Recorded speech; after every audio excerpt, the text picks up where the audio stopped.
ಶ್ರೀ ಪರಮಾತ್ಮನೇ ನಮಃ.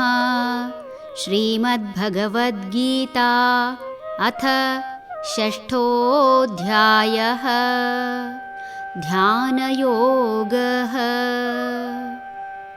ಅರ್ಜುನ ಉವಾಚ ಅಯತಿ ಶ್ರದ್ಧಯೋಪೇತಃ ಯೋಗಾಚ್ಚಲಿತಮಾನಸಃ ಅಪ್ರಾಪ್ಯ ಯೋಗ ಸಂಸಿದ್ಧಿಂ ಕಾಂಗತಿಂ ಕೃಷ್ಣ ಗಚ್ಚತಿ.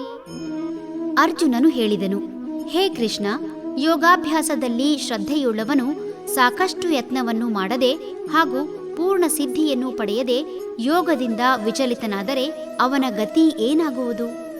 ಓದಿಬಿಟ್ಟೇವು, ನೋಡಿಬಿಟ್ಟೇವು, ಮಾಡಿಬಿಟ್ಟೇವು ಎಂಬ ಶಬ್ದ ಆಡುಭಾಷೆಯಲ್ಲಿ ಆಗಾಗ ಕೇಳುತ್ತಿರುವಂತಹದ್ದು.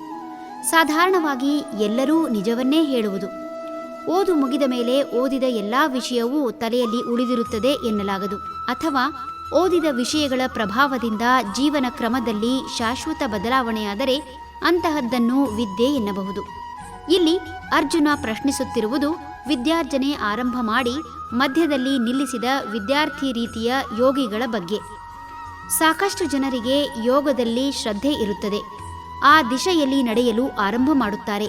ಆದರೆ ಸಮಯ ಸಂದರ್ಭ ಅಂತಹವರಿಗೆ ಪೂರಕವಾಗಿರದೆ ಮಧ್ಯದಲ್ಲೇ ಅಭ್ಯಾಸ ಬಿಡುವ ಸಂದರ್ಭ ಬರಬಹುದು.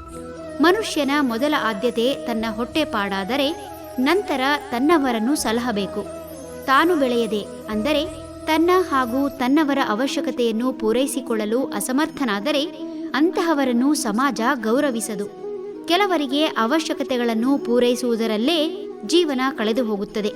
ಬೇರಾವ ಸಾಧನೆ ಮಾಡಲು ಸಮಯ ಸಿಗದು. ಆದರೆ ಅಲ್ಪ ಸ್ವಲ್ಪ ಸಮಯ ಉಪಯೋಗಿಸಿ ಆರಂಭ ಮಾಡುತ್ತಾರೆ. ಕಾರ್ಯದ ಒತ್ತಡದಿಂದ ನಿಲ್ಲಿಸಬೇಕಾದ ಸಂದರ್ಭ ಬರಬಹುದು. ಇಂತಹವರ ವಿಷಯವಾಗಿ ಅರ್ಜುನ ಭಗವಂತನಿಂದ ಉತ್ತರ ನಿರೀಕ್ಷಿಸುತ್ತಿದ್ದಾನೆ. ಹರಿ ಓಂ.